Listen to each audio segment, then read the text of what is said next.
السلام عليكم ورحمة الله وبركاته.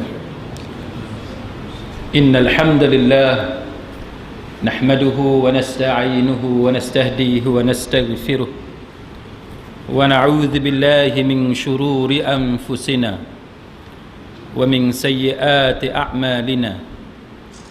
من يهده الله فلا مضل له ومن يضلل فلا هادي له. أشهد أن لا إله إلا الله وحده لا شريك له وأشهد أن محمدا عبده ورسوله. اللهم صل وسلم على محمد وعلى آله وصحبه والتابعين بإحسان إلى يوم الدين وبعد. رب اشرح لي صدري, wahai Tuhanku, lapangkanlah dadaku ini, wa yassirli amri, dan permudahkanlah urusanku, wahlul 'uqdatam min lisani, dan uraikanlah kekeluhan lidahku, yafqahu qawli, supaya mereka memahami kata-kataku ini. Saudara-saudari, sahabat sahabiah, muslimin muslimat, mudah-mudahan dirahmati dan diberkati oleh Allah Subhanahu wa taala. Pada malam ni kuliah fiqh contemporary kita, saya akan berkongsi dengan sidang hadirin sekalian tajuk berkenaan dengan perlindungan daripada syaitan dan kit anti-histeria. Kenapa saya memilih tajuk ini? Kerananya dalam isu-isu semasa kita dalam beberapa hari kebelakangan ini melibatkan satu kit yang dicipta oleh seorang pensyarah daripada Universiti Malaysia Pahang yang membuat kajian, dan hasil daripada kajian itu maka dikemukakan kepada masyarakat, dan itu dinamakan sebagai kit anti-histeria. Cumanya yang menyebabkan orang pakai histeria sebab harga dia. Itu pakai histeria belaka kan, 8,750. Itu pakai histeria. Tak dan jin dengan hantu histeria, kita nak beli histeria awal-awal lagi. Tak apalah tuan-tuan, itu dia mungkin ada alasan dia kenapa dia mengemukakan price tag sebegitu, dengan alasan ada kursus, ada latihan dan sebagainya. Tapi itu bukan isu kita sebenarnya. Soal harga itu biarlah kita tinggalkan isu itu. Tetapi yang kita akan bincang ialah dalam pengajian kita ini, sidang hadirin mukminin, yang berkaitan dengan kehidupan kita seharian dalam rangka kita untuk memperolehi petunjuk yang lurus daripada Allah Subhanahu wa taala. Maka kita nak tengok isu ini daripada pelbagai sudut. Yang pertamanya, kita akan bahaskan dari sudut bagaimana sikap para hamba Allah Ta'ala yang saleh, bagaimana stand yang ada di dalam, yang disebut di dalam Al-Quran, dan bagaimana sikap yang ditunjukkan oleh Nabi sallallahu alaihi wasallam dalam isu-isu yang berkaitan dengan gangguan daripada makhluk halus. Sama ada tuan-tuan namakan itu sebagai jin, tuan-tuan namakan itu sebagai hantu, sebagai syaitan dan sebagainya. Itu yang pertama. Yang kedua, kita akan tengok sedikit alat-alat yang terkandung di dalam kit berkenaan yang diklaim, yang didakwa oleh pihak yang mencipta kit berkenaan sebagai didapati berkesan untuk membantu memulihkan mangsa atau juga untuk membantu menghalau gangguan tersebut. Antaranya, jikalau tuan-tuan boleh lihat di dalam laporan-laporan berita, antara alat-alat yang ada di dalam itu antaranya ialah penyepit kaki kanan. Penyepit kaki. Dia ada macam apa kita kata batang kayu kecil tu, dia ada 4. Dan jadi kalau orang yang kena histeria, dia akan masukkan benda macam chopstick tu Macam chopstick tu, 4 chopstick itu kat celah-celah kaki. Nanti siapa yang ada pengalaman dia tahulah, dia bila dia tengok orang histeria, dia boleh tengok kaki tu macam mana kan. Kaki tu. Itu antara alat yang ada. Nanti kita akan tengok seberengkas apa alasan yang diberikan oleh pensyarah berkenaan. Yang kedua, dia digunakan ammonia inhalants, iaitu satu bahan dia buat macam kita boleh patahkan, kita boleh ni supaya boleh dihidu oleh pihak yang terkena gangguan berkenaan. Bila dihidu, dia boleh sedar daripada keadaan tersebut. Kalau tuan-tuan tengok, ammonia inhalants ini bukanlah satu perkara yang baru, tetapi ia juga digunakan dalam sports, dalam sukan. Contohnya dalam gusti ataupun tinju kan, bila dia kena orang kata knock out kan, bila kena pukulan KO tu kan, jatuh tu, sementara nak pulih tu, jadi diberikan apa yang dipanggil sebagai ammonia inhalants.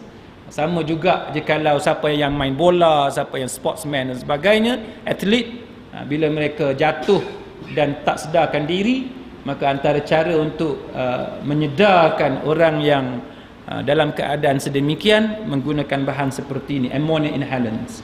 Yang ketiganya ialah acid formic. Acid formic. Acid formic ni bahasa Melayu kita cuka getah. Apa dia kegunaan cuka getah ni? Jangan tuan-tuan pergi beli, tuan-tuan tak baca manual, nyaya tuan-tuan. Beli yang ni baca manual dulu. Kan, baca manual dulu. Tuan-tuan pergi beli ni, tuan-tuan kata apa benda, air apa pergi minum, mati. Dah, tak boleh. Dia acid formic ni cuka getah. Cuka getah tuan-tuan tahulah kegunaan dia apa kan. Cuka getah ni sifat dia mengkakis. Kalau tuan-tuan baca dalam surat khabar, ada satu hamba Allah yang duduk di Felda, dia tersilap sebab cuka getah ni dia jernih macam air kan. Kita boleh terkeliru kan. Dia duduk ingat air, dia pergi kencing, dia pergi ambil cuka getah. Itu masalah dia. Ni siapa gelap mana dia faham lah tu. Siapa tak gelap tu dia duduk confused lah apa benda kan. Cuka getah ni tuan-tuan, nama dia asid. Dan asid tu asid yang kita kata asid kuat lah, asid kuat. Dia mengkakis. Mengkakis ni maknanya kalau kena dekat tubuh cedera. Jadi si hamba Allah tu dalam surat khabar, dia duk cerita macam mana bila dia kencing tuan-tuan, dia nak ambil air untuk basuh kencing dia. Dia pergi tersilap ambil cuka getah. Cuba bayang apa jadi? Tak ada. Jadi apa? Tak ada. Banyak accident, banyak kemalangan, banyak kecelakaan yang berlaku akibat daripada kekeliruan benda-benda yang macam itu. Sangat bahaya tuan-tuan. Satu student UKM, student perubatan, mana pelajar yang akan jadi doktor, dah tahun 6. Masa tu UKM fakulti perubatan dia 6 tahun untuk jadi doktor. Sekarang dah tukar, dah jadi 5 tahun. Dulu 6 tahun, zaman saya 6 tahun. Pelajar perubatan tu dia tahun 6, mana tahun akhir. Balik rumah dia cuti semester, balik rumah dia, mak dia penoreh getah. Mak dia pergi letak botol cuka getah tu atas meja makan. Ni. Tuan-tuan, sangat bahaya. Orang kampung tuan-tuan tahulah, dia bukan ada health and safety macam tuan-tuan yang kerja kilang tak. Tuan-tuan yang kerja kilang Jepun, kerja kilang Amerika, tuan-tuan tahulah. Siapa yang pernah duduk US, UK dia tahu kita health and safety sangat-sangat strict. Di England tuan-tuan, dia punya health and safety tu, kalau banjir tu naik sikit je, berapa inci tu naik, dia dah tutup dah jalan, roadblock dah, dia tutup. Kita kat Malaysia tak ada health and safety. Selagi kereta boleh berenang, dia berenang ke.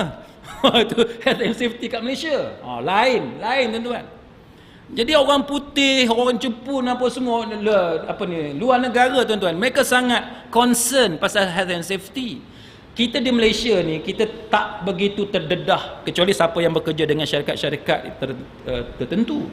Jadi pelajar perubatan ni, dia balik, mak dia pun balik kerja, letak cuka getah atas meja makan. Dia bangun tengah malam rasa dahaga. Bangun tengah malam rasa dahaga, tuan-tuan bayang. Dalam keadaan tengah malam tu lah dia buka botol cuka getah tu, dia minum. Dia minum, pendek ceritanya panggil ambulans apa semua. Masa atas stretcher tu dia dah minta kepada pembantu perubatan supaya inject dia cepat-cepat, kan. Wallahu a'lam dia minta inject apa saya pun tak tahu. Dia minta inject cepat-cepat, tapi sampai di hospital dia meninggal dunia. Ini antara benda yang tuan-tuan perlu sensitif, perlu peka tentang benda-benda yang macam ni. Baik, cuka getah. Baik. Kenapa digunakan acid formic dalam kit berkenaan? Tuan-tuan boleh ingin tahu detail, tuan-tuan boleh tengok dalam video yang ada dalam internet, penerangan oleh pensyarah berkenaan. Dia mengatakan bahawa melalui kajian yang dia buat, observation yang dia buat, dia perhatikan bahawa di tempat-tempat yang student yang banyak kena histeria ini, biasanya cerita dia sama. Katalah satu sekolah tu kena histeria, kan. Katalah satu sekolah berapa pelajar, let's say 700 orang, 1000 orang. Yang kena histeria kita katalah 50 orang pelajar-pelajar yang kena histeria, kan. Bila pelajar ni kena histeria, maka yang mengkaji ni dia akan tanya seorang-seorang. Dia akan beranalisa cerita tu, apa yang menyebabkan kamu histeria. Kadang-kadang dia akan ceritalah dia nampak apa benda, kan. Dia nampak makhluk berdarah ke, nampak tentera Jepun tak ada kepala ke, nampak tentera Jepun duk marching ke, left right ke apa semua. Macam-macam ceritalah, kan. Jadi apa yang kamu nampak, lepas tu dia akan tanya, di mana kamu nampak? Tu, kan. Di mana kamu nampak? Maka semua pelajar-pelajar yang histeria ni dia akan tunjuk satu tempat je. Dia bukan kata seorang kata dekat padang bola, seorang kata dekat kort tenis. Tak. Cerita dia sama, dia akan tunjuk satu tempat. Kalau 40 orang cerita satu tempat. Dia nampak tentera Jepun, contohnya, tentera Jepun dekat katalah padang bola contohnya. Dekat padang bola. Maka daripada kajian dia orang ni, dia orang dapati bahawa bila guna acid formic, bila menggunakan cuka getah, sebab dia mengkakis, dia macam api lah, benda yang membinasakan, kena apa-apa dia rosak benda tu. Maka disemburkan acid formic di tempat-tempat yang diceritakan sebagai tempat yang mana pelajar-pelajar histeria ni nampak tentera Jepun dan sebagainya.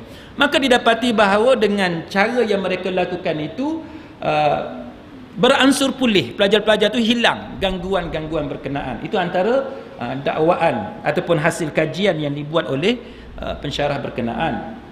Yang keempat, air ruqyah. Air ruqyah ni tuan-tuan dah biasa. Nanti kita akan cerita tentang masalah penggunaan air ruqyah. Ni air ni tuan-tuan baca, kan. Tuan-tuan baca. Bila tuan-tuan baca, sekarang ni timbul beberapa isu dari segi fiqh, dari segi fiqh. Air ni boleh tak tuan-tuan bawa masuk ke tandas? Boleh tak bawa masuk ke tandas? Ada orang kata botol air ni mineral, sebab baca dengan ayat Quran, baca ayat Quran tak boleh langkah. Tahu tak? Ni ada tak? Nanti tuan baca, kan. Dia dah baca 30 juzuk dia kata, aku penat-penat baca, dia kata jangan kau langkah. Kan. Dia timbul isu macam tu. Dah baca ayat Quran tak boleh langkah. Lepas tu bila dah baca ayat Quran tak boleh masuk dalam tandas sebab dah baca ayat Quran dah. Tak boleh apa lagi? Pijak, kan? Sebab dah baca ayat Quran. Itu soalan dia. Itu soalan dia. Kalau tuan-tuan lah, agak-agaknya tuan-tuan akan jawab macam mana? Sudah. Semua pakat tak tahu belaka. Semua pakat tak tahu. Tuan-tuan pernah tak melangkah anak tuan-tuan? Pernah tak langkah anak? Langkah bini pernah langkah bini? Oh, lagi pernah. Langkah suami pernah langkah suami? Pernah juga. Ada suami tidur, apa abang tidur depan TV, dia pelangkah suami dia tak? Sebab apa langkah bini boleh, langkah suami boleh, langkah anak. Padahal kadang-kadang tuan-tuan baca Quran tu depan bini kita, depan suami kita, depan anak. Ke tuan-tuan tak pernah baca Quran? Depan bini, depan anak. Kita nak tidur, kan? Bini duduk sebelah. Tuan-tuan buka Quran, baca dalam setengah jam ke 10 minit. Mana ayat Quran tu kena juga dekat bini kita, betul? Kena tak? Kena ke tak kena? Kenalah juga kan. Kena. Dengan air liuk tuan-tuan pun kena. Bersembur air liuk tu kena kat kawan tu. Tapi boleh pula bini kita masuk dalam bilik air. Kita nak masuk dalam bilik air pun boleh. Dengan kepala kita ni kita hafal dah berapa juzuk. Ada satu juzuk sampai dah tak tahu. Katalah 10 surah hafal 10 surah Quran. Tuan-tuan boleh masuk. Jadi itu isu yang kita akan bincang tuan-tuan. Kita dah baca dah ayat Quran dalam air ni. Tuan-tuan embuh. Tak kira embuh macam mana pun. Tak. Tuan-tuan dah embus dah. Dah jadi sebagai air ruqyah, air jampi apa semua. Boleh tak kita langkah botol ni? Boleh tak air ni tuan-tuan bawa masuk dalam bilik air, tuan-tuan nak mandi. Oh tak boleh bawa masuk ni. Ni macam Quran. Ni siapa kata macam Quran ni? Itu benda yang kita nak tengok pandangan para fuqaha tentang perkara-perkara yang macam ni. Yang kelima tuan-tuan dia sebut tentang air ataupun cecair lada hitam kan.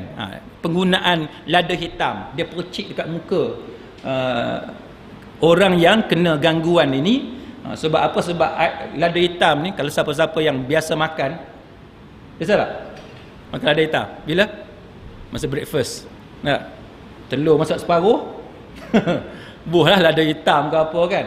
Lada hitam ni sifat dia apa? Kalau bahasa kita mudahnya pedas lah, panas lah. Panas.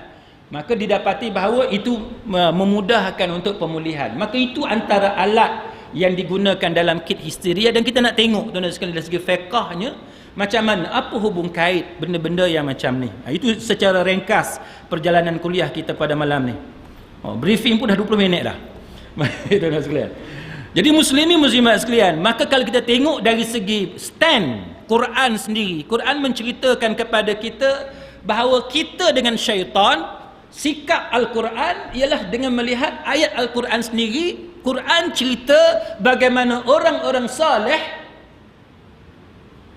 dan bagaimana Rasulullah sallallahu alaihi wasallam mengajar kepada kita supaya kita dijauhi, dilindungi daripada syaitan. Itu maknanya memang ada gangguan syaitan. Baik. Jadi soalan sekarang, berapa ramai di kalangan kita hari ini kita memastikan bahawa anak cucu kita, generasi kita dilindungi oleh Allah daripada gangguan syaitan?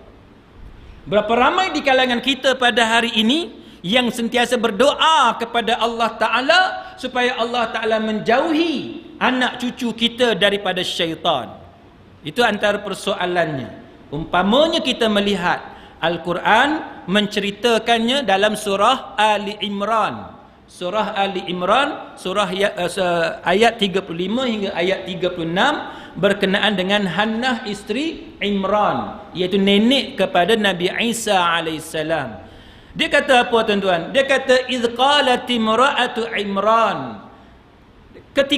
Ingatlah ketika mana isteri Imran dia berkata, dia kata Rabbi inni nazartu laka ma fi batni muharrara. Dia kata bahawa wahai Tuhanku, inni nazartu laka, sesungguhnya aku bernazar kepada engkau wahai Allah, ma fi batni, dengan janin bayi yang ada dalam perut aku ini. Dia kata muharrara. Dia kata untuk menjadi muharrara ni banyaklah tafsirannya, tapi antara tafsiran yang kita nak mudah faham, maknanya isteri Imran dia bernazar supaya anak dalam perut dia ni akan dijadikan sebagai pendeta, sebagai rahib, sebagai ahli ibadah di Baitul Maqdis.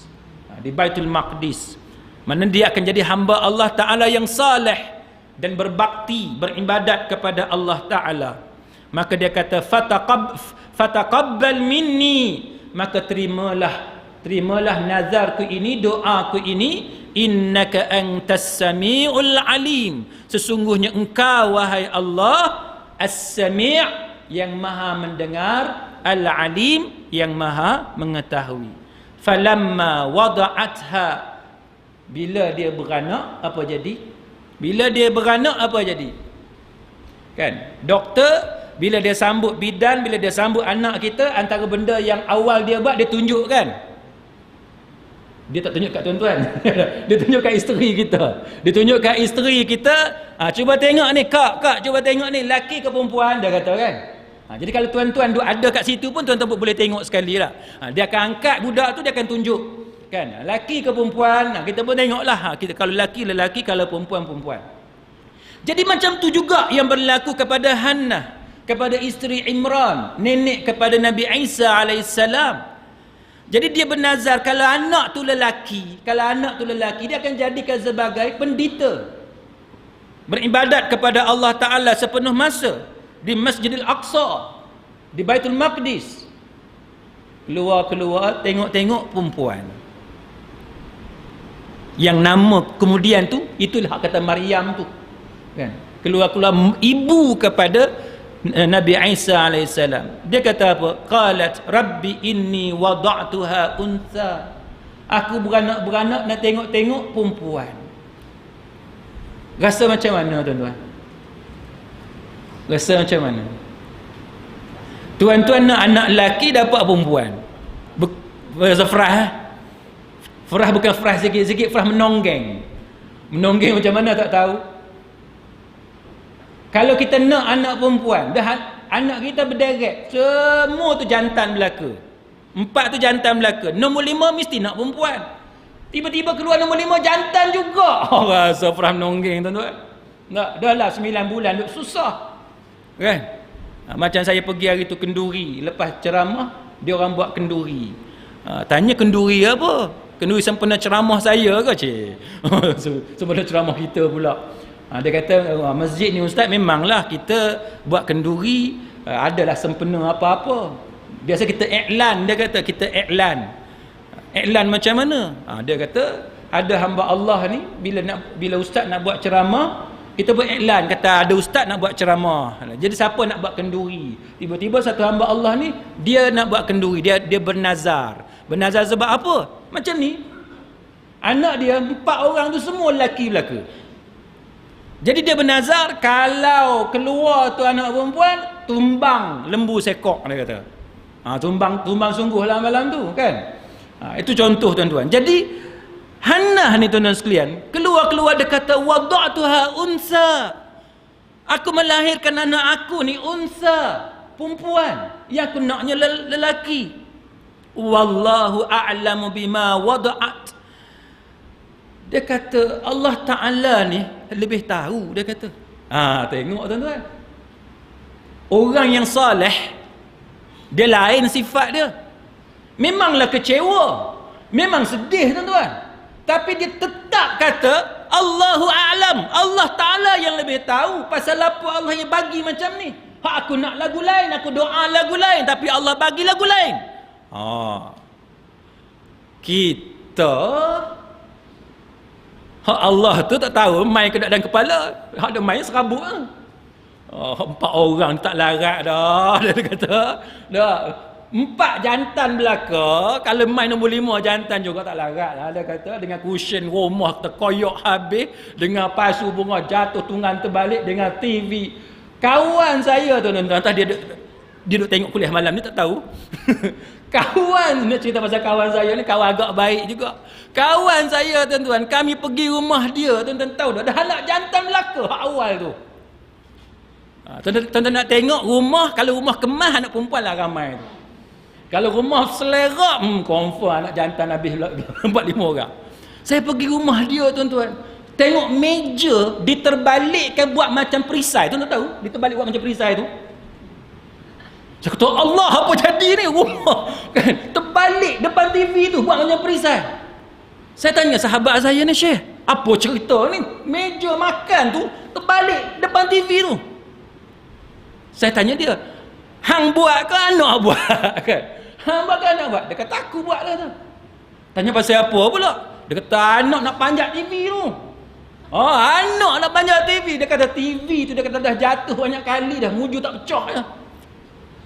Tu contoh anak jantan ramai masalah tuan-tuan. Kan? Masalah sikit lah kan. Kawan saya seorang lagi lagu tu juga, anak jantan ramai. Dia kata pergi rumah dia TV tak ada. Saya kata ni Syekh entah sufi sungguh.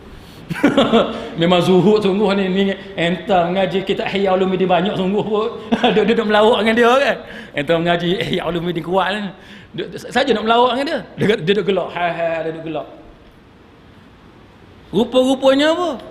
Dah TV jatuh pecah, dia kata aku malah beli. biar padam muka dia orang tu. Nah, macam itulah tuan-tuan. Jadi bila Hannah ni tuan-tuan, bila tengok-tengok anak perempuan, Farah tu tak boleh nak cerita, tetapi hamba Allah yang soleh ni, dia sedih macam mana sekalipun, dia rasa kecewa macam mana sekalipun, tak dapat benda yang dia nak, dia tetap dengan sangka baik kepada Allah. Tetap sangka baik kepada Allah Ta'ala. Dan dia kata apa? Dia sebut walaisa zakaru kal unsa. Dia kata tak sama anak lelaki dengan anak perempuan. Wa inni samaituha Maryam. Sesungguhnya aku bagi nama anak aku ini dengan nama Maryam. Tuan Maryam tu cerita dia, ibu kepada Nabi Isa alaihissalam. Poin yang nak cerita dekat tuan-tuan, ujung tu, ayat ujung. Dia kata wa inni u'izuha bika wa dzurriyyataha minasyaitonir rajim. Tu poin malam ni. Dalam keadaan dia rasa sedih sebab benda yang dia bernazar tu tuan-tuan, benda yang dia nazar ke Allah Ta'ala tak makbul kepada dia. Dalam keadaan sedih macam tu, dia tetap tuan-tuan sekarang berbaik sangka kepada Allah, tunaikan juga nazar tu walaupun benda tu tak tercapai. Kalau kita anak aku dapat straight A, aku nak buat kenduri. Tengok-tengok anak tak cukup satu je lagi A. Tak. 10A dapat 9A, satu tak dapat A. Kalau kita buat kenduri ke tak?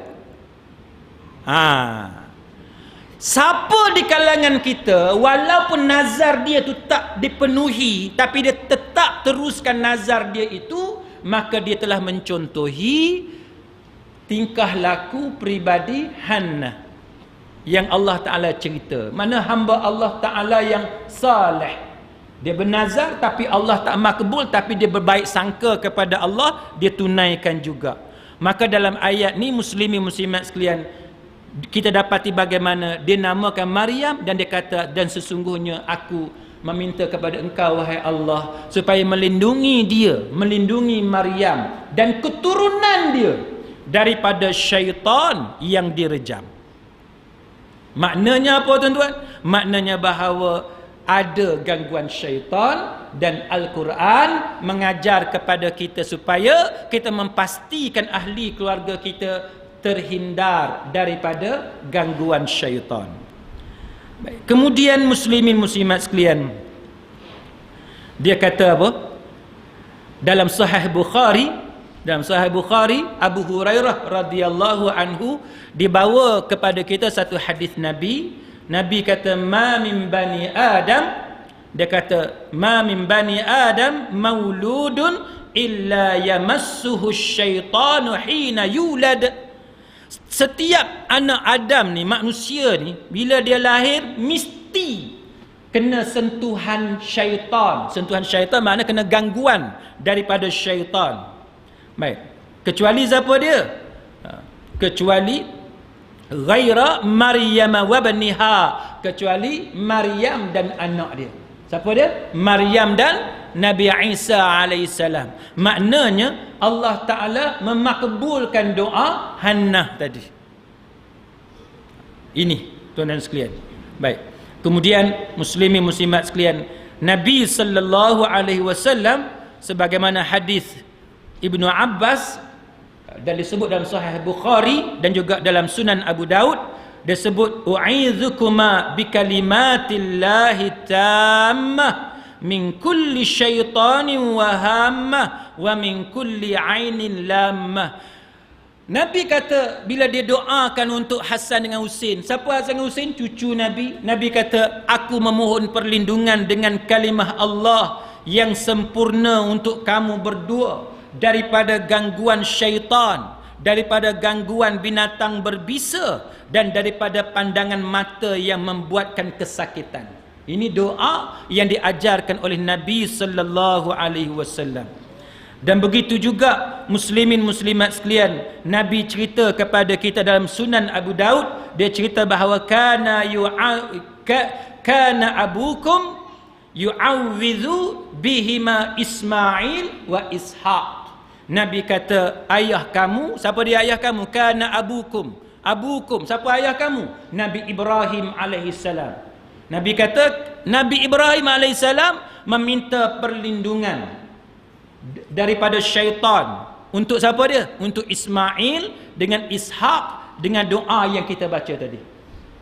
Itu yang dilakukan oleh Nabi Ibrahim alaihissalam. Dan bila Nabi cerita kepada kita doa Nabi Ibrahim itu maknanya sunnah untuk kita amalkan. Baik. Kemudian muslimin muslimat sekalian, kita dapati bahawa dalam Musannaf Abdul Razak dia kata bahawa jadikanlah kalimah ini untuk memohon perlindungan daripada gangguan syaitan bagi anak kamu. Kerana Ibrahim alaihissalam baginda memohon perlindungan untuk Ismail dan Ishak dengan kalimah doa yang kita baca sebentar tadi. Jadi muslimin muslimat sekalian, itu menunjukkan kepada kita bahawa dalam Islam memang Allah Ta'ala dan juga Nabi kita Muhammad sallallahu alaihi wasallam memerintahkan kepada kita untuk kita jauhkan diri kita daripada gangguan syaitan. Tapi persoalannya, macam mana kita nak mengelak benda yang macam ni? Itu persoalan dia. Dan apakah sikap sains perubatan moden pada hari ini tentang hal yang macam ni, yang kita panggil sebagai histeria? Baik. Muslimin muslimat sekalian, bila tuan-tuan tengok dalam sains perubatan moden, kajian yang mereka lakukan terhadap histeria, didapati bahawa histeria ini mengikut kajian mereka kata sudah bermula 4,000 tahun yang lampau. Lama lah. 4,000 tahun yang lampau. Dan histeria ni sampai sekarang perubatan moden tak boleh nak selesai. Tak boleh nak selesai. Dan mereka mempunyai perdebatan yang hangat tentang masalah histeria. Apa dia contoh dia, tuan-tuan? Contohnya ialah histeria ni penyakit apa sebenar? Yang kata histeria ni penyakit apa? Bila kita kait dengan gangguan makhluk halus, sains moden tak boleh nak selesai benda ni.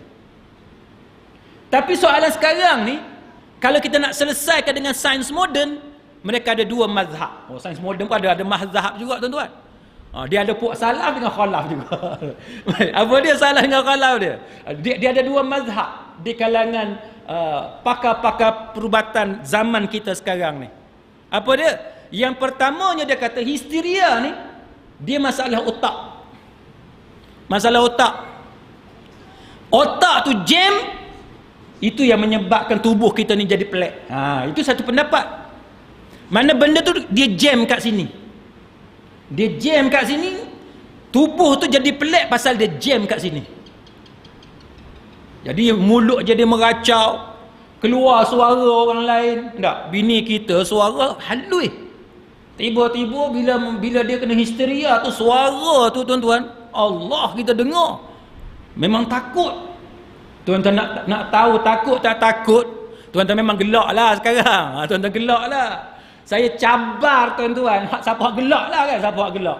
Siapa hak gelak saya cabar, tuan-tuan tunggu masa bini tuan-tuan tak ada kat rumah, anak tak ada, tinggal tuan-tuan seorang kat rumah. Buka YouTube, orang kena rasuk. Cuba tuan-tuan buka seorang-seorang kat rumah, nak tengok. Kalau tak berdiri bulu roma. Nak mula pandang. Pandang kat tangga, pandang kat pintu bilik. Nak tahu. Cuba tuan-tuan buat tengok. Saya pernah tengok satu YouTube, satu perempuan katanya perempuan Brunei katanya dirasuk oleh syaitan katanya. Saya macam tuan-tuan lah juga, kita kata Allah, takut apa kan? Takut apa? Video dalam YouTube, takut apa? Kita tengok, bukan dia boleh keluar daripada video nak rekam kita. Saya buka, kebetulan masa tu duduk seorang-seorang. Allah tuan-tuan, saya tengok tak ada seminit. Tutup istighfar banyak-banyak. Memang takut tuan-tuan. Kita berasa benda tu macam nak keluar je daripada YouTube tu. Kata memang takut. Jadi sains moden kata yang pertama kerana jam kat sini. Otak tu jam menyebabkan habis suara kita, tekak mulut, mata terbelalak apa semua ni kerana dia rosak kat sini. Itu mazhab yang pertama. Maka dia kata nak selesai benda tu, selain daripada kita selesaikan simptom yang kat luar ni, dia kata nak kena selesai dalam otak. Mazhab yang kedua, dia kata hak rosaknya, hak jamnya tubuh kita tu, menyebabkan dia pergi kepada otak. Itu yang jadi meracau apa semua tu. Bila tubuh kita tak sihat, sini pun dia jadi tak sihat. Kan? Macam tuan-tuan, contoh apa dia? Macam tuan-tuan sakit gigi, betul tak? Sakit gigi ni sakit kat mana? Sakit kat otak ke sakit gigi? Sakit gigi tak? Tapi kalau tuan-tuan sakit gigi, mood tuan-tuan memang kalau anak buat perangai itu siap kan? Memang siap Padahal bukan sakit otak, sakit mulut, sakit gigi. Tapi dia pergi kepada otak, dia mempengaruhi perasaan kita. Jadi itu antara beberapa kajian daripada zaman moden. Kesimpulan mudah tuan-tuan sekalian, sains perubatan moden dia tak boleh nak selesai benda-benda yang melibatkan gangguan daripada makhluk halus. Jikalau histeria itu berkaitan dengan gangguan daripada makhluk halus. Kalau bukan daripada makhluk halus, itu mudah untuk mereka kawal. Baik. Jadi muslimin muslimat sekalian, maka kita lihat dalam perkara yang macam ni, saya nak mengajak tuan-tuan sekalian untuk melihat kepada pandangan Syekh Muhammad Al-Imam Hafizahullah daripada Darul Hadis Yaman. Ini antara tulisan beliau yang beliau bagi pandangan, dan saya nak mengajak tuan-tuan sekalian untuk kita lihat tentang benda-benda yang macam ni. Kenapa syaitan dia rasuk manusia? Kenapa syaitan dia rasuk manusia? Dan adakah kita hari ni tuan-tuan, bila syaitan nak ganggu kita, kita tak boleh buat apa-apa? Adakah kita tak boleh buat apa-apa? Satu contoh. Tuan-tuan pernah dengar kawan-kawan kita duk cerita, rumah kalau kosong lama sangat, nanti rumah tu ada penghuni. Ada tak? Kan? Saya ada beberapa kawan, rumah dia tu dia tinggal lama kosong. Bila dia masuk balik, ada banyak masalah. Bunyi benda tu, bunyi benda pelik-pelik. Macam-macam bunyi. Tuan-tuan nak tahu, nak try, tuan-tuan boleh try kot. Dekat Bertam kan ada tu tempat apa, timpak tu. Kan? Timpak tu kan kosong lama. Tuan-tuan masuk sekali duduk dalam tu boleh tengok. Kan? Kok jadi ada, kok jadi apa-apa ke dalam tu. Jadi orang kata bila binaan tu kosong lama, makhluk halus pergi duduk tempat tu. Kan? Sama juga dengan bila kita masuk di dalam hutan belantara yang orang kata keras, gunung ganang, bukit bukau, orang kata keras dan sebagainya. Maka kalau kita tengok pada hadis-hadis Nabi, kita dapati bahawa Nabi mengajar kepada kita untuk melakukan sesuatu supaya kita ni terhindar daripada gangguan syaitan. Antaranya bila waktu senja, kita disuruh buat perkara-perkara yang tertentu. Tak? Panggil anak masuk dalam rumah, kan? Pintu ditutup, bekas makanan ditutup dan sebagainya. Itu antara yang diajarkan kepada kita. Maka sebahagian fuqaha, termasuklah yang disebut oleh Syekh Muhammad Al-Imam Hafizahullah, dia kata bahawa syaitan dia rasuk manusia ni, dia ada sebab. Dia ada sebab. Antaranya dia kata bahawa sebab dia memang musuh, permusuhan yang lama.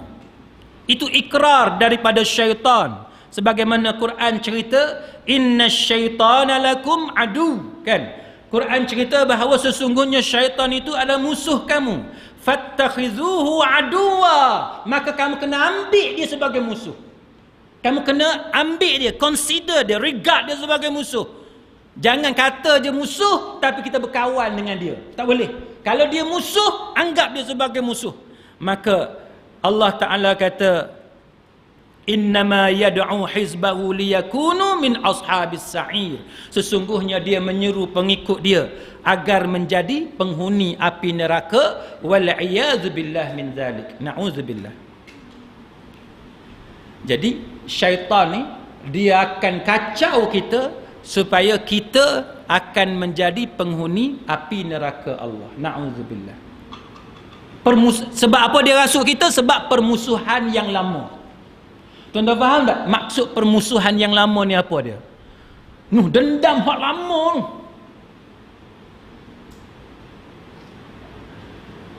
Tuan-tuan ingat tak cerita? Saya pernah cerita rasa dekat tuan-tuan sekalian. Saudara saya, dia pesan dekat anak dia, nak kahwin boleh, tapi jangan kahwin dengan orang Terengganu. Kan? Itu orang kata tu dendam lama tu. Permusuhan yang lama. Salah apa orang Terengganu? Tu gua jadi orang Terengganu. Salah apa orang Terengganu? Kan? Apa masalah orang Terengganu? Tapi dendam lama. Kan? Mungkinlah dia satu masa dulu dia bercinta ke dengan budak perempuan Terengganu, budak perempuan tu tinggai dia ke apa ke, dia geram, dia sumpah 7 keturunan, kita tak tahulah kan cerita dia dengan kawan tu, kita tak tahu. Tapi kenapa anak jadi mangsa? Kan? Sampai pesan ke anak kahwinlah dengan siapa-siapa pun, yang penting jangan kahwin dengan orang Terengganu. Oh, berat tuan-tuan. Macam orang Terengganu jahat sungguh. Sampai taruh tu mak saya tahan sikit ni, mak saya dengar tak tahu ni. Mak saya tahan sikit. Dia kata Jai, belajar sungguh-sungguh. Jangan duk bergewel lagi. Belajar sungguh-sungguh. Nanti dah habis belajar, nak kahwin dengan siapa, kahwin lah. Mak tak peduli dah lah. Nak kahwin dengan Mak Saleh ke, nak kahwin dengan Jepun ke, kahwin lah. Satu je jangan. Ada juga satu. Saya kata dia, ada juga satu. Ingat aku boleh kahwin Melaka. Dia kata satu je tak boleh. Saya kata siapa dia? Kita duduk berdebar lah. Kok lah orang yang kita suka ni termasuk dalam golongan dia nak sebut tu.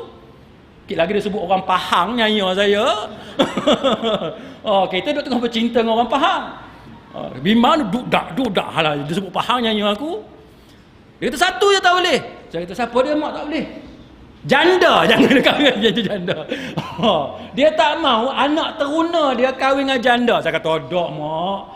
Janda pun tak mau kawan dengan saya. Kata kita budak berumur 20-23 tahun. Janda mana nak kawan dengan aku? Itu dendam lah tuan-tuan, dendam. Jadi fuqaha bila dia bincang tentang syaitan, kenapa syaitan duk kacau saya, duk kacau tuan-tuan, duk kacau anak keturunan kita, pasal apa? Sebab dendam lama syaitan. Lama mana? Nuh, zaman dulu tuan, dengan Nabi Adam AS. Sebab Nabi Adam AS dia anggap bahawa dengan sebab itu Allah Ta'ala murka kepada dia, padahal dia hak jahat. Padahal dia hak jahat. Macam kita lah kan, kita kena pukul, padahal kita tu nakalnya. Cikgu pukul kita, tapi kita dendam dengan cikgu tu, nak tunggu cikgu kat depan pintu sekolah. Padahal kita yang jahat. Jadi muslimin muslimat sekalian, itu yang dimaksudkan sebagai dendam lama. Dendam lama di antara syaitan dengan manusia. Jadi kita tuan-tuan sekalian, kita kena tahu bahawa gangguan ini akan dilakukan oleh mereka. Baik, kemudian muslimin muslimat sekalian, banyak lagi perkara-perkara lain yang disenaraikan, tapi saya baca secara ringkas lah. Antaranya ialah dia kata bahawa gangguan syaitan itu adalah ketika syahwah. Ketika syahwah memuncak, nafsu itu memuncak. Itu antara datangnya gangguan syaitan. Sebab itu bila tuan-tuan belajar dalam Sahih Bukhari, kita diajar supaya bismillah, kan? Allahumma jannibna syaitan wa jannibis syaitana ma razaqtana. Kan? Dia kena start bismillah dulu. Tapi ramai bila saya tanya kawan-kawan kita, doa hubungan kelamin macam mana? Allahumma jannibna syaitan. Bismillah tu tak ada. Bismillah kena ada. Itu dalam Bukhari dia sebut bismillah dulu. Lepas bismillah baru Allahumma jannibna syaitan. Ada kawan bisik kat saya, ustaz, boleh bismillah ke ustaz? Saya kata lah, pasal apa? Dia kata itulah duduk lagu tu. Duduk lagu. Saya kata duduk lagu mana? Dia kata takkan ustaz tak tahu duduk lagu tu, dia kata. Dia malu nak sebut. Saya pun kata kat dia, tak pakai apa-apa ke? tak pakai apa-apa. Saya kata, apa halangan untuk tuan-tuan bismillah? Tuan-tuan tak pakai apa-apa. Adakah itu penghalang untuk baca bismillah? Tak boleh baca bismillah? Boleh, tak jadi masalah. Bismillah tak jadi masalah. Kan? Jadi, bismillah dulu. Tuan-tuan jangan lupa bismillah. Ni macam budak kecil makan nasi, dia nampak KFC, dia terlupa bismillah, kata bismillah dulu bang. Kita kena bismillah dulu. Jadi kita suami isteri pun jangan lupa. Ni dah isteri duk biar kat laki dia. Tak. Isteri pun kena bismillah juga, kan? Kita sebagai suami isteri, kita nak buat benda baik, kita bismillah, kan? Bismillah, lepas tu barulah Allahumma jannibna syaitan. Baik, tuan-tuan sekalian, lepas tu ada perkara-perkara lain, antaranya dia kata bahawa jin itu Dia kacau kita bila jatuh dalam maksiat. Bila jatuh dalam maksiat, mudah bagi jin itu kacau kita. Dia seolah-olah gini tuan-tuan, kita pergi masuk tempat dia. Tuan-tuan pergi masuk tempat dia, habis. Macam tuan-tuan, prostitut boleh kacau tuan-tuan tak? Pelacur boleh kacau tuan-tuan tak? Semua diam lah ke? Takut terbocor rahsia. Mana nak kacau macam saya tuan-tuan? Pelacur mana nak kacau? Saya tengok dengan jubah, dengan kopiah lagu ni, dengan janggut tu. Syekh kita buang habis lah, misai-misai. Tak? Dia nak kacau, dia tengok pun dia kata ini tok guru kau ustaz punya orang, dia kata aku pergi tackle dia pun tak ada guna, kat dia maki aku lah. Betul tak? Appearance kita kan, penampilan kita tu dengan masjidnya, dengan surau kat bawah ketiak buh kitab tak? Orang tengok pun orang kata tak ada guna, kacau orang macam ni. Tengok kereta dia tu, dalam kereta, dekat belakang kereta, dengan kopiahnya, dengan kitabnya kan. Siapa nak pergi kacau tuan-tuan? Prostitut ni dia nak kacau kita, dia tengok orang juga. Sikit lagi dia pergi kacau, kena syarah kuliah pula. 1 jam nyaya. Tapi tuan-tuan, kalau appearance tuan-tuan nampak memang ada tokoh. Kan? Dia tengok ada nur dekat muka tuan-tuan. Ada nur, dia kata ini boleh makan ni, dia kata. Iyalah, tuan-tuan pergi dekat tempat dia, lorong dia tu, kan? Celah-celah bangunan, tuan-tuan pergi tempat tu, memanglah dia kacau. Jadi syaitan tuan-tuan, para fuqaha bila dia bincang benda ni, dia kata antara sebab syaitan dia kacau kita kerana kita jatuh atau kita masuk dalam sarang dia. Tuan-tuan boleh berjudi tak dekat Sungai Dua ni? Payah nak berjudi kat mana? Kita duk main ke masjid, balik rumah, ambil anak tuition. Nak berjudi kat mana? Tak boleh. Tapi kalau tuan-tuan duk berkawan dengan taik judi, tuan-tuan berkawan dengan orang lagu tu, tuan-tuan memang masuk perangkap dia dah. Jadi itu yang dimaksudkan bahawa kita nak menjauhkan diri kita, ahli keluarga kita daripada rasukan syaitan, histeria. Apa nama, tak kira lah nama histeria ke nama apa ke. Caranya ialah kita kena menjauhkan diri kita daripada tempat yang boleh menyebabkan perkara sedemikian. Mudah ya tuan-tuan. Katalah tuan-tuan tahu diri tuan-tuan tak boleh duduk seorang-seorang. Contohlah, hak mudah. Tak boleh duduk seorang-seorang. Kalau duduk seorang-seorang sikit lagi dia jadi semacam. Tuan-tuan tahu dah bahawa kita ada kelemahan. Kan? Kita kena pastikan bahawa sentiasa ada orang bersama-sama dengan kita. Kita tahu mak kita sejak kematian ayah kita, dia duduk seorang-seorang, dia jadi perangai pelik. Oh, jangan biar mak kita duduk seorang.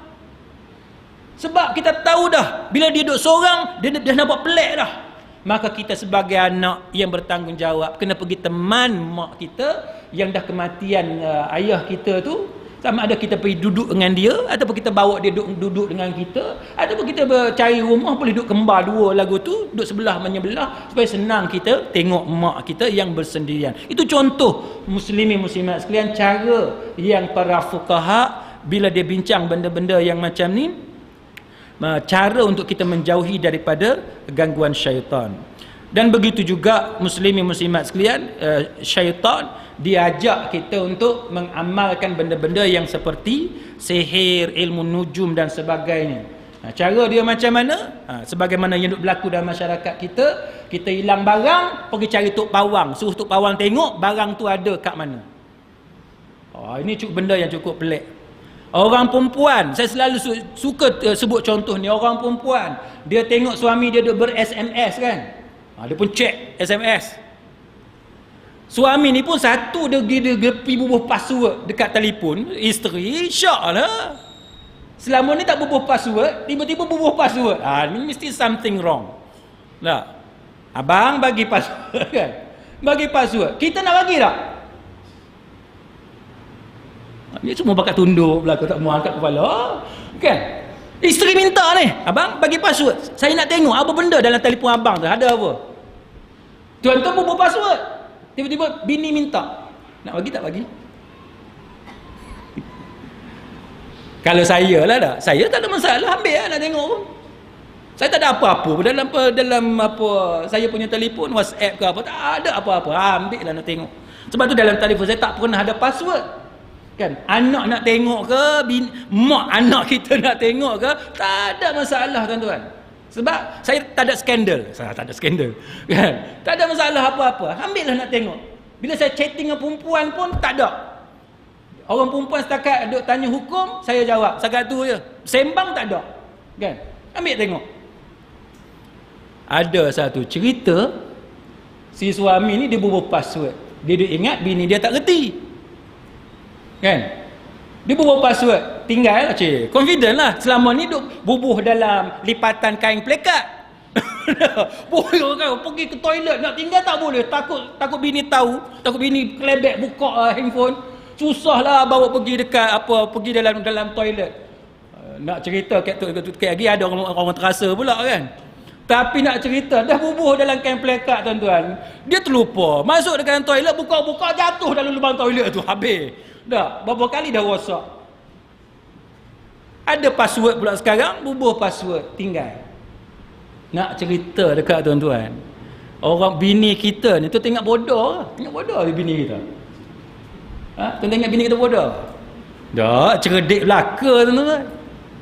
Dia boleh pergi mengaji dengan staf di pejabat tu, engineer, dia boleh pergi mengaji. Macam mana nak buka? Macam mana nak buka? Kawan tu dia reti macam mana nak buka. Buka tuan-tuan, jumpa macam-macam. Ni. Jadi muslimat sekalian, kita benda-benda yang lagu ni, kalau kita satu orang yang soleh, kalau kita seorang yang jaga hukum hakam agama, bini nak tengok ke, anak nak, tak ada masalah sebab kita tak ada simpan apa-apa, kita tidak curang, kita tidak buat apa-apa tuan-tuan sekalian. Baik. Jadi muslimat sekalian, syaitan ni dia boleh datang kepada kita dalam pelbagai bentuk. Dalam bentuk binatang, macam-macam jenis binatang dan sebagainya. Bentuk kera, bentuk anjing, bentuk singa dan sebagainya. Syaitan juga datang kepada kita dalam bentuk bisikan yang kita panggil was-was. Yang tuan-tuan tengok ada kawan-kawan kita was-was tu, angkat takbir tak sudah-sudah, masuk toilet keluar, masuk balik, keluar, masuk balik. Itu jenis orang yang was-was. Saya masa di UK tuan-tuan sekalian, saya tanya trainer satu orang ni, kita dalam kursus kita tanya kepada trainer, macam mana nak hilangkan rasa was-was?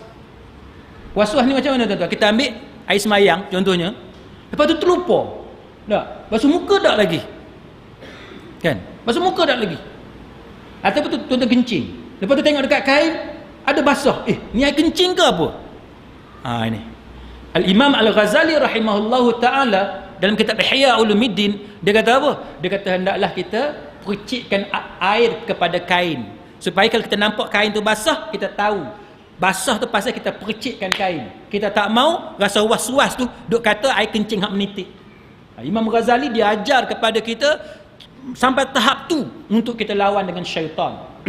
Jadi saya tanya kepada satu trainer, dia ni Mak Saleh, bukan Islam, dia bukan Muslim.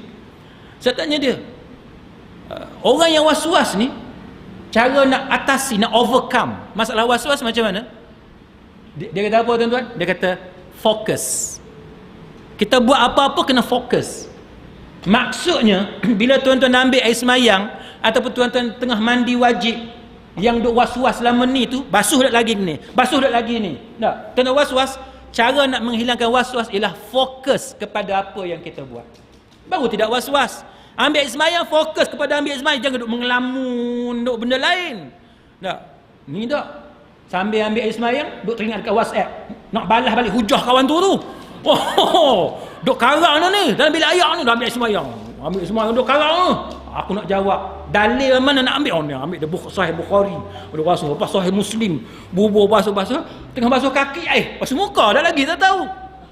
Nak ingat macam mana masa hang ambil air semayang tadi, hang duk masuk Sahih Bukhari, masuk Sahih Muslim, pergi habis Ihya Ulumuddin, habis rata. Memanglah tak fokus. Bila tak fokus, tak ingat dah. Mandi wajib tuan-tuan sekalian, nak habis mandi wajib. Tuan-tuan mandi wajib berapa lama? Orang sampai 2. Dia setiap tempat dia berbeza. Ada yang sejam pun ada tu, bukan sejam. Katalah tuan mandi wajib 10 minit, kita ambil 10 minit lah kan. Tuan mandi wajib 10 minit, katalah 10 minit. Tuan mandi 10 minit tu duduk dalam kepala tu macam-macam. Memanglah tak ingat lah. Basuh lagi muka, duduk main lagu tu. Jadi hendaklah fokus. Bila kita fokus, maka benda-benda yang macam tu dapat diatasi. Baik, muslimin muslimat sekalian, kemudian saya ringkas dah dekat pukul 9. Baik. Kemudian kita dapati bahawa banyak persoalan yang dikeluarkan, yang ditanya kepada para ulama berkenaan dengan masalah gangguan-gangguan daripada syaitan tadi. Baik. Antaranya ialah macam mana kita nak tahu bahawa orang itu sedang mengalami gangguan jiwa. Macam mana kita nak tahu orang itu sedang mengalami gangguan jiwa? Simptom dia apa? Tanda dia apa? Ni tuan-tuan nak kena tahu ni. Saya teringat masa saya handle satu kes di mahkamah syariah. Ada satu tempat lah. Kita panggil pakar sekretari. Datang ke mahkamah syariah. Dia ni Hindu tuan-tuan. Tapi walaupun Hindu, kita boleh pakai saksi pakar yang bukan Islam. Boleh. Kita boleh pakai. Sebab tu saya sentiasa perjuangkan bahawa mahkamah syariah bukan untuk orang Islam sahaja. Mahkamah syariah juga untuk orang bukan Islam. Itu yang kita perjuangkan. Jadi kita panggil saksi pakar bidang sekretari ni, pakar kejiwaan, tuan-tuan sekalian. Dia ni doktor pakar perempuan. Dia ni pakar perempuan Hindu. Sebab kita ada satu kes masalah suami yang ada masalah jiwa. Kan, suami ada masalah jiwa. Saya tanya dia, apa simptom orang yang ada penyakit skizofrenia? Tuan-tuan tahu skizofrenia? Tahu? Skizofrenia ni, dia dengar suara ujung-ujung suruh tikam lah, suruh sembelih. Tu. Kalau tuan-tuan malam ni duk dengar suara orang ujung-ujung duk suruh buat apa-apa, tu jaga tu skizofrenia tu. Jaga. Jadi saya tanya dia, apa simptom dia? Dia kata salah satu simptom orang yang ada penyakit skizofrenia ni, kalau dia masuk bilik ayak, dia kencing contohnya, dia tak tutup pintu. Saya kata ramai masuk bilik ayak tak tutup pintu. Saya kata kalau Sungai Dua ni malam ni ada berapa ratus orang, saya rasa separuh tu skizofrenia belaka. Kan? Tapi bukan satu-satunya tu kan. Mana dia ada benda lain lagi. Tapi nak bagi contoh, siapa yang jenis masuk bilik ayak, dia bilik pintu tu dia tak peduli. Tutup ke buka ke, itu dah ada tanda-tanda awal. Tuan-tuan kena jaga-jagalah. Jadi siapa yang masuk bilik ayak lepas ni, start malam ni kena tutup pintu. Takut kena penyakit. Baik. Yang pertama dia kata apa? Tanda orang tu kena gangguan jiwa. Dia kata bahawa antaranya ialah dia benci tak bertempat.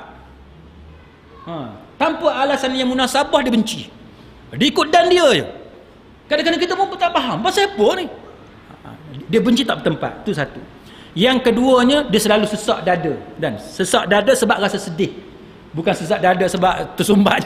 Bukan tersumbat dah. Sesak dada sebab sedih. Bila tuan-tuan sedih, macam kita duduk menangis kan, macam masa kita kecil-kecil dulu, ataupun anak kita duduk menangis, dia sakit dada kan. Dia macam itulah. Jadi yang ni sakit dada ni, sesak dada ni sebab sedih. Terlampau banyak sedih. Yang ketiganya, suka bersendirian. Kan, suka menyendiri. Ni tanda-tanda dia. Orang sakit jiwa, dia suka bersendiri. Yang keempat, banyak lupa. Sikit-sikit lupa. Anak kunci kereta lupa duduk kat mana. Padahal tak tahu dekat tangan dia. Kan? Macam isteri saya, dia tanya, "Bang, spek saya mana bang? Spek saya?" "Mana ni tak hidung hang tu spek? Apa benda tak hidung?" Kan dia duduk cari spek, dia duduk pakai spek. Mana spek? Itu kalau sampai duk benda yang patut ingat boleh terlupa, kerap kali pula tu, itu tanda-tanda boleh menunjukkan kepada gangguan jiwa, kan. Yang kelima, rasa lemah, rasa malas dan sebagainya. Baik. Ubat orang yang kena sihir dengan jin, ubat dia adalah Al-Quran, kan.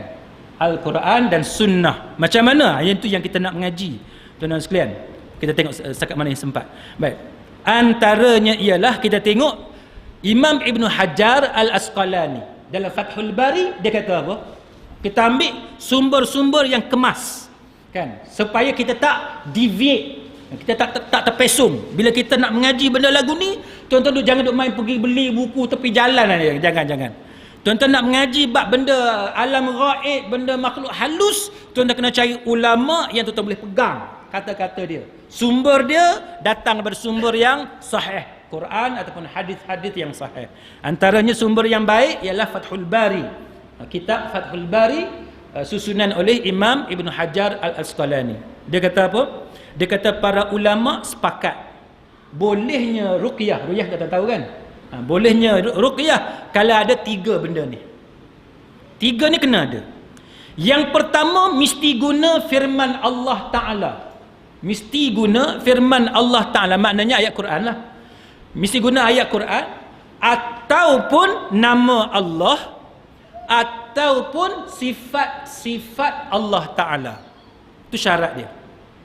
Yang kedua, bahasa yang digunakan, bacaan tu, kan, bacaan yang kita guna tu hendaklah bahasa yang kita boleh faham. Bahasa yang boleh faham. Apa dia? Bahasa Arab contohnya, bahasa Melayu, kan, bahasa Penang. Tak kira lah bahasa yang kita boleh faham. Bila kita baca tu, jampi kita baca, doa yang kita baca tu kita faham benda tu benda apa. Yang tak maunya lagi apa ni, tuan-tuan pergi dekat apa Bukit Kayu Hitam, jumpa Tok Sami Siam, dia pergi bagi apa tangkal lah, dia tulis Siam tu. Ya tu jangan, kan, sebab tuan-tuan tak tahu dia tulis apa tu. Dah lah dia Tok Bomo Siam, tulis pula apa tulisan Siam, takkan tuan-tuan nak amal benda-benda macam tu. Maka hendaklah bacaan dia tadi, bacaan dalam bahasa yang boleh dipahami, supaya kita boleh tahu kandungan benda tu apa dia. Itu yang kedua. Yang ketiga, bahawa kita kena yakin bukan ruqyah tu yang menyembuhkan.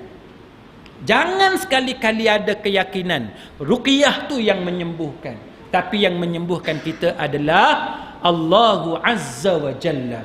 Itu 3 syarat utama yang disebut dalam Fathul Bari oleh Imam Ibn Hajar Al-Asqalani. Baik. Begitu juga dengan nada yang lebih kurang sama disebut oleh Imam Ibn Taymiyah dalam Majmu' Fatawa dia.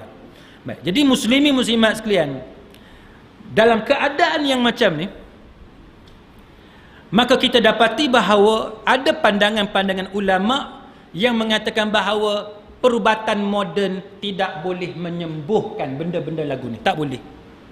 Siapa dia yang kata? Antaranya disebut dalam Zadul Ma'ad. Zadul Ma'ad tu dah tahulah, dikarang oleh Imam Ibn Qayyim Al-Jauziyah. Dia kata apa? Ibn Qayyim kata, dia kata bahawa kerasukan syaitan ini, dia kata ada 2. Kerasukan syaitan ada 2. Satu, dia kata bahawa kerasukan akibat daripada roh jahat, mana jin apa semua ni, daripada syaitan. Dan yang kedua, dia kata akibat daripada percampuran kita dengan orang-orang pelik-pelik ni. Maka dia kata hak jenis yang kedua tu, yang tu boleh dirawat oleh perubatan moden, sebab dia tak ada masalah dengan makhluk halus.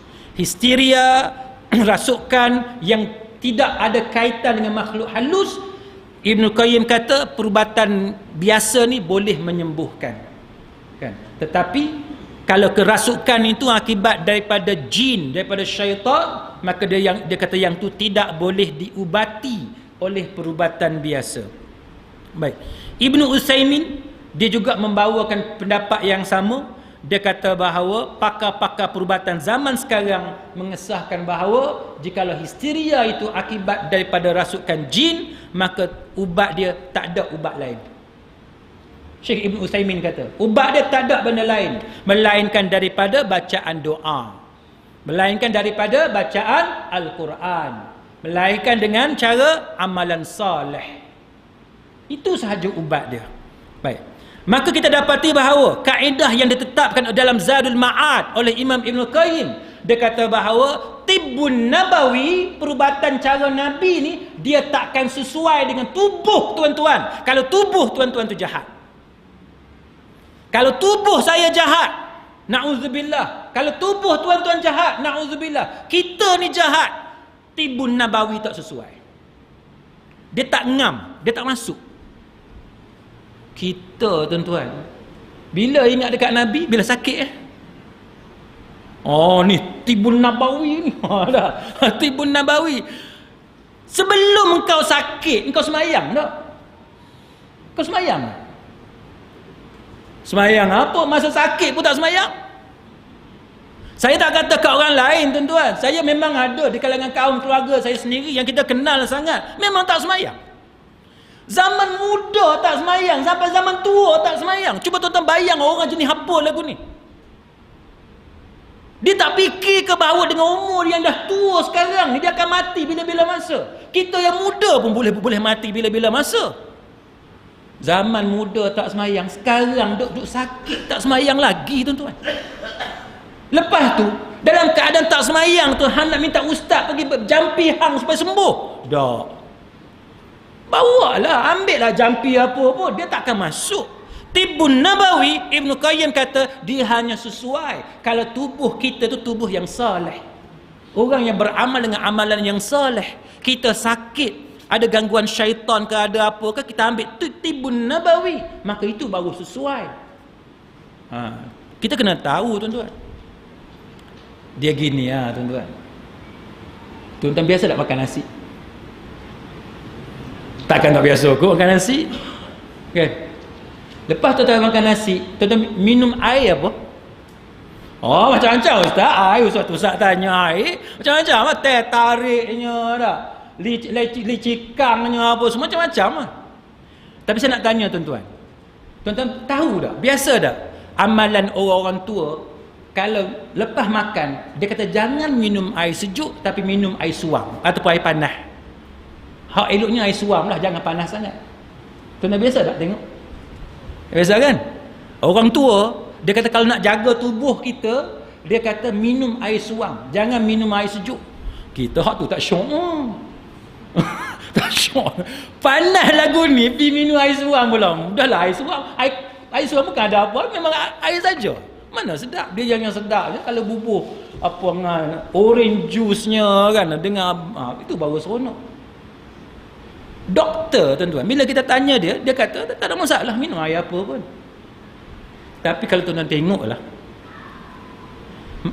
benda-benda ni dia mudah hancur dengan air macam mana? Kan, air panas ataupun air suam kan. Air sejuk mudah tak benda hancur? Payah. Tuan-tuan basuh baju, tuan-tuan pakai air sejuk tu kan, dengan tuan-tuan guna, tuan-tuan set bagi dia panas sikit, suam.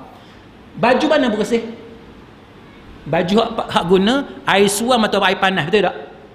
Tuan-tuan nak basuh baju putih kan, hak eloknya tuan-tuan set bagi dia panas. Maknanya apa tuan-tuan? Maknanya hidup ni dia ada peraturan. Dia ada peraturan. Ini kita panggil sunnatullah. Orang tua-tua, walaupun doktor zaman moden, dia tak terima benda tu, tapi orang tua dia ada satu ilmu, dia panggil observation. Kehidupan seharian dia duduk perhati kan, melalui pengalaman apa semua, tengok tubuh jadi macam mana kalau duk minum air suam, tubuh jadi macam mana kalau duk minum air sejuk. Itu muslimin muslimat sekalian. Ilmu ni bukan sahaja dia datang daripada sains moden, tapi dia juga boleh datang daripada amalan orang tua, hak mana hak sesuai tu. Jadi kita tak boleh pelekeh semua amalan orang tua. Kita kata, oh ini orang tua, dia bukan mengaji universiti. Tak, jangan. Tuan-tuan kena mesti guna akal untuk menilai dan tapis. Mungkin ada di kalangan pengalaman orang tua yang sebenarnya berdasarkan kepada pengalaman yang betul. Baik. Kemudian kaedah yang pentingnya dalam ni, dia kata bahawa Al-Quran dan As-Sunnah itu jika diterima oleh orang yang ada keimanan dan tunduk, dia kata, baru dia sembuh. Tuan-tuan baca ruqyah tadi, baca doa untuk sembuh tadi, dia mesti dibaca oleh orang yang beriman dengan ayat tu. Kalau dibaca oleh orang yang tidak beriman, pada tubuh yang tidak beriman, dia tidak sembuh. Dia tidak sembuh. Baik, antaranya surah Al-Isra ayat 82, wa nunazzilu minal Qur'an ma huwa shifa. Shifa tu, penyembuhan tu, muslimin muslimat sekalian, menjadi ubat itu, wa rahmatun, dan menjadi rahmat itu untuk siapa? Lil mu'minin. Quran kata untuk orang yang beriman. Jadi kalau tuan-tuan nak sembuh, bukan saja perlu kepada ruqyah yang baik, tapi kita tu sendiri mestilah orang yang beriman. Baik. Kemudian soalannya ialah, boleh tak dengan cara bagi madu, ruqyah dengan cara madu? Jawapan dia memang boleh, kerana itu disebut dalam Al-Quran, yakhruju min butuniha syarabun makhtalifun alwanuhu fi shifa linnas. Dia kata keluar daripada perut lebah itu minuman yang berbeza warnanya, padanya ada ubat bagi manusia. Itu antara cara kita nak menyembuhkan penyakit. Jadi kalau ada orang guna madu, ya boleh menggunakan madu. Habbatus sauda, menggunakan minyak zaitun dan sebagainya. Baik. Kemudian boleh atau tidak kita ambil ayat Quran, tulis-tulis, kita gantung. Tulis ayat Quran, letak dekat leher, buat tangkal dan sebagainya. Baik. Muslimin muslimat sekalian, jawapan dia ialah dalam surah Sad ayat 29, kitabun anzalnahu ilaika mubarakun liyadabbaru ayatih. Apa dia? Satu kitab yang kami turunkan kepada kamu yang ada keberkatan supaya kita merenung ayat-ayat itu. Maknanya Quran untuk kita tadabbur, bukan untuk kita gantung, bukan untuk kita buat tangkal. Saya pernah pergi tuan-tuan satu homestay, dia buat tangkal dekat pintu tu. Duduk homestay kan, tengok dekat pintu, atas pintu tu dia ada macam berbungkus, ada tangkal. Ada orang buat tangkal jangan tuan-tuan. Benda-benda yang macam tu kita bimbang menimbulkan masalah syirik kepada Allah Subhanahu wa taala. Baik, muslimin muslimat sekalian, dah 9 suku. Saya nak berhenti setakat itu. Apa yang penting saya nak buat ringkasan, itu antaranya ialah boleh ataupun tidak kita menggunakan air zam-zam. Ya, jawapan dia boleh, sebab khairu ma ala wajhil ard ma'u zam-zam. Air yang paling baik atas muka bumi ini adalah air zam-zam. Itu disahihkan oleh Albani dan sebagainya. Dan juga kalau tuan-tuan tengok, boleh tak kita mandi dengan air yang dileburkan dengan ayat Al-Quran? Itu kita dah jawab tadi, bahawa ayat Quran kita tak boleh leburkan dia. Itu adalah amalan yang tidak bersandarkan kepada sumber yang betul. Kalau ada orang dia buat ayat dalam cawan ni, dia ambil, dia tulis doa tu, lepas tu dia hancurkan dalam air, yang tu jangan diamalkan. Itu jangan diamalkan dengan za'faran apa semua. Ada orang yang mengamalkan perkara-perkara yang macam tu, tetapi para fuqaha selepas mereka berbincang panjang lebar, mereka mengatakan bahawa semua itu datang daripada sumber yang daif, sumber yang banyak pertikaian, maka seeloknya kita tinggalkan perkara-perkara yang seperti itu. Manakala kita minum air, yang tu boleh. Tuan-tuan ada air, tuan-tuan bacakan doa pada air, tuan-tuan minum air itu, ataupun tuan-tuan lumur pada badan dan sebagainya, itu tak menjadi masalah sebagaimana yang kita cerita tadi. Begitu juga menggunakan garam dan sebagainya. Nabi sallallahu alaihi wasallam pernah menggunakan garam dan air. Pernah menggunakan garam dan air dan mengusap tempat yang kalau jengking gigit dan sebagainya. Itu antara cara yang pernah dilakukan oleh baginda Nabi sallallahu alaihi wasallam. Kemudian muslimin muslimat sekalian, Al-Quran itu adalah cara untuk mengusir jin. Jadi hendaklah kita bukan saja baca, kita faham Quran, kita tadabbur dan kita amalkan Al-Quran. Itu cara yang betul untuk mengusir gangguan makhluk halus daripada kita. Bukan kita hanya cari Quran bila kita diganggu, sedangkan kita tidak beramal dengan amalan yang saleh. Jadi muslimin muslimat sekalian, saya berhenti setakat itu. Mudah-mudahan ada manfaat di sisi Allah Subhanahu wa taala. Kecuali kalau tuan-tuan ada sebarang soalan. Ada soalan? Ya.